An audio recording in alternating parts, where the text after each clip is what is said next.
Praise the lord. ఇర్మియా 31 అధ్యాయము 13 వచనము. వారి దుఃఖమునకు ప్రతిగా సంతోషమిచ్చి వారిని ఆదరించెదను. విచారము కొట్టివేసి నేను వారికి ఆనందము కలుగచేతును.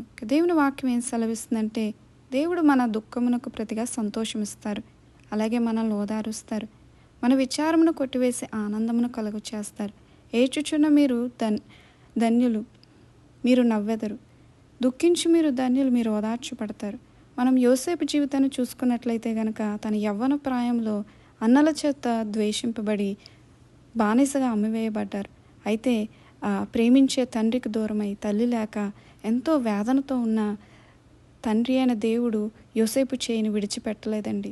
యోసేపుకు తోడుగా ఉన్నారు. ఎక్కడికి వెళ్ళినా యోసేపు అభివృద్ధి పొందారు.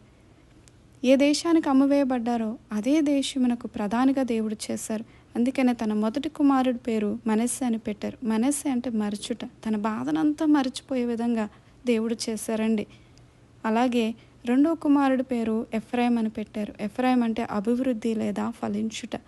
ఎక్కడైతే బానిసగా అమ్మబడ్డాడో దేవుడు అక్కడ అతన్ని అభివృద్ధి చేశారు, అతన్ని ఫలించే విధంగా చేశారు. ఈ దినము మనం దుఃఖంలో ఉన్నామా, వేదనలో ఉన్నామా, అవమానాలతో ఉన్నామా, ఎక్కడైతే అవమానింపబడుతున్నామో అక్కడ దేవుడు మనల్ని ఘనపరుస్తారు.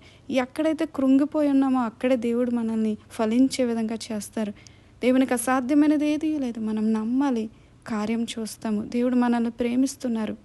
చిన్న ప్రార్థన చేసుకోవచ్చు. పరిశుద్ధుడ తండ్రి, ఎంతమంది కృంగిపోయి ఉన్నారో తండ్రి, వారిని లేవనెత్తండి, వారికి అభివృద్ధి ఇవ్వండి, వారి దుఃఖమును నాట్యంగా మార్చండి తండ్రి.